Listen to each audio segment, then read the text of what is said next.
Ijambo ry'umunsi. Ubuzima budasanzwe bwemezwa nicyo wifuza gutsinda. Ubuzima budasanzwe ntabwo ari ubuzima butagira amakosa. Bibiliya yerekana ko buri muntu wese agira ahantu akananirwa. Abantu bose baracumuye, ntabwo bigeze bagera ku bwiza bw'Imana. Umuntu ukiranuka azagwa inshuro nyinshi cyane, ariko kandi kimutandukanya n'abandi nuko yongera agahaguruka. Soma Imigani igice cya 24 umurongo wa 16. Ubuzima budasanzwe rero ni ubuhe? Ubuzima budasanzwe ni ubuzima bw'intsinzi nyuma y'akajagari, gahunda nyuma yo kwitiranya ibintu. Ubuzima budasanzwe ntabwo ari ubuzima butagira intambara, ahubwo ni ubuzima bw'intambara. Ubuzima budasanzwe ni ubuzima bwo gutsinda. Abatsinze barashaka gukora ibintu banga mu rwego rwo kurema ibindi bakunda.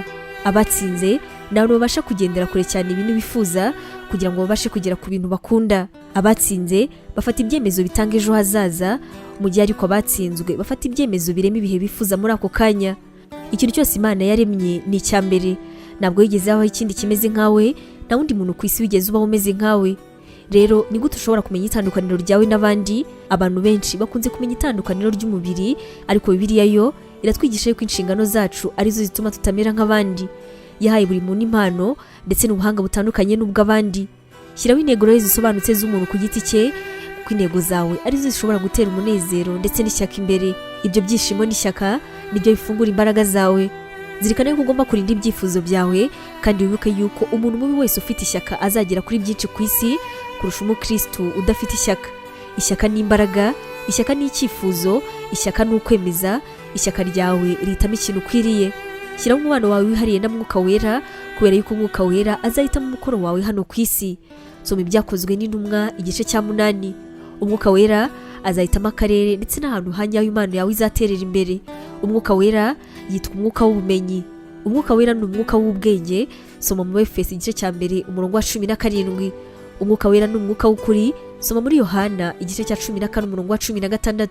Umwuka Wera rero ni wo wonyine usabwa kumvira. Imana iguhe umugisha.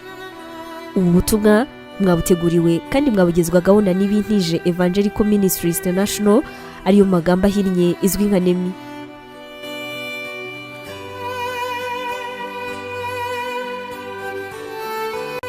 Waba utekereza ko wahamagariwe gukora umurimo w'Imana? Wifuza inyigisho zacu se zisohoka buri munsi zagufasha mu buzima bwawe, cyane cyane zigukomeza mu bibazo? Umva wifuza kwiga ibijyanye na teolojiya, ukamenya ijambo ry'Imana, intwaro yagufasha mu buzima? Duhereye kuri iki kibazo cya nyuma, niba igisubizo cyawe ari yego, ngufitiye inkuru nziza cyane. Iyi nkuru nuko tugufitiye ishuri rya teolojiya kandi wigira ku buntu. Mu ishuri ryacu harimo porogaramu zitandukanye zirimo nka Pastoral studies, aribwo buryo wakwiga kuba umuvugabutumwa mwiza cyane. Tugufitiye kandi biblical studies, ariyo masomo atandukanye ya Bibiliya, ndetse na Christian counseling, inama za gikristo zifasha gukomeza imitima. Kugira ngo usobanukirwe biruseho, wasura urubuga rwacu arirwo wa@nemibibleinstitute.com, cyangwa se nanone ukaba watwandikira kuri WhatsApp kuri izi nimero 141 232 650 wanatwandikira kandi kuri email yacu ariyo nemevangelism@yahoo.com. Imana iguhe umugisha.